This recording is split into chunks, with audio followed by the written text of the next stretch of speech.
మీరు ఉమ్మడి భయపడకండి, వచ్చేది 24లో తెలుగుదేశం ప్రభుత్వమే. జైలు గతి పట్టిస్తా.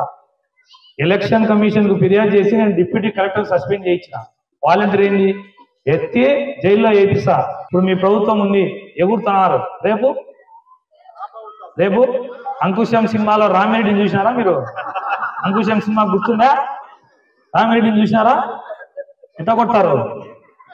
అట్ట కొట్టి నడిపిస్తా ఈ సందులమ్మడి, అట్ట కొట్టి నడిపిస్తా. అంకుశంలో రామిరెడ్డి మాదిరి ఉంటుంది కోటింగ్. ఈ వాలంటీర్లో కూడా చెప్తానా, అందరి ముందర వాలంటీర్లు చెప్తానా, మీరు ఉమ్మడి భయపడకండి, వచ్చేది 24లో తెలుగుదేశం ప్రభుత్వమే. జైలు గతి పట్టిస్తా. ఎలక్షన్ కమిషన్ కు ఫిర్యాదు చేసి నేను డిప్యూటీ కలెక్టర్ సస్పెండ్ చేయించిన. వాలంటీర్ ఏంది ఎత్తి జైల్లో వేపిస్తా. ఇప్పుడు మీ ప్రభుత్వం ఉంది, ఎగురుతున్నారు. రేపు రేపు అంకుశం సినిమాలో రామిరెడ్డిని చూసినారా మీరు?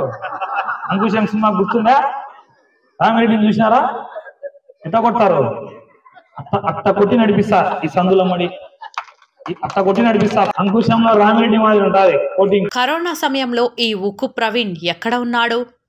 కరోనా సమయంలో ప్రపంచమంతా ఉక్కిరిబిక్కిరి అవుతున్న సమయంలో ఈ వాలంటీర్ల వ్యవస్థ ద్వారా ఎంతో మందికి సేవ చేసిన వాలంటీర్లన ఈ ఉక్కు ప్రవీణ్ వార్నింగ్లు ఇస్తున్నది.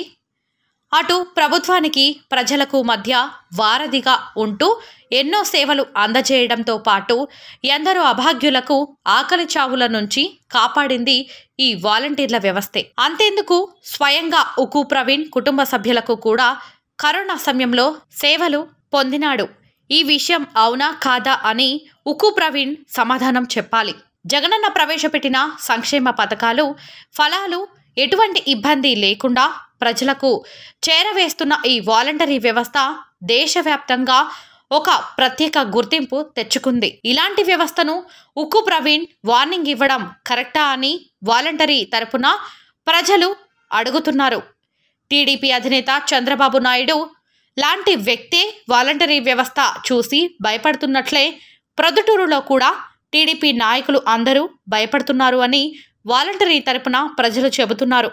పింఛన్ పథకం నుంచి ప్రతి ప్రభుత్వ పథకం అందించడంలో వాలంటరీ పాత్ర ఉందనే విషయాన్ని గుర్తించి మాట్లాడితే బాగుంటుంది. రాబోయే రోజుల్లో ఇంకా ఎన్నో రాష్ట్రాల్లో వాలంటరీల వ్యవస్థ తేవాలని ఎన్నో రాష్ట్రాల ముఖ్యమంత్రులు ఆలోచిస్తూ ఉంటే ఈ పెద్ద మనిషి ఈ విధంగా మాట్లాడటం కరెక్టా అని ప్రజలు అడుగుతున్నారు.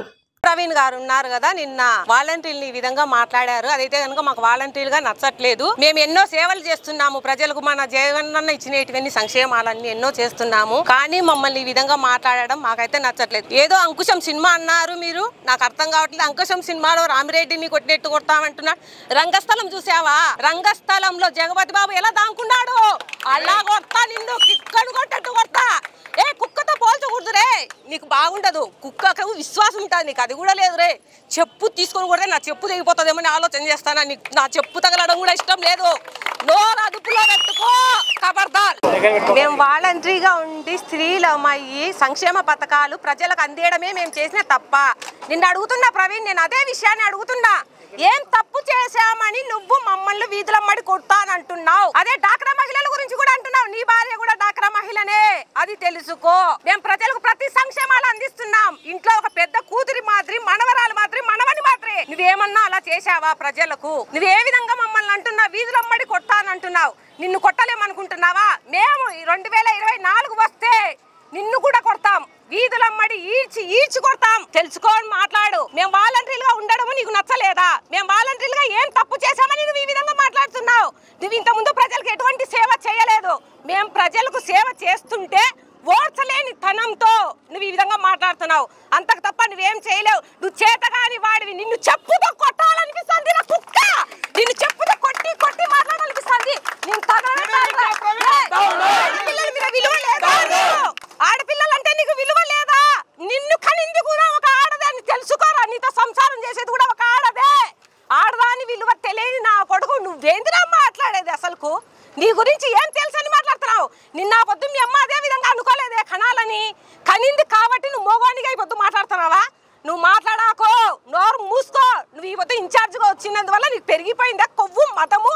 ఏరా నీ ఇంటికి మేము ఏం సేవలు అందిలేదా? వాలంటీర్గా ప్రతి ఇంటికి వెళ్ళి గడపకు వెళ్ళి సేవలు అందించాము.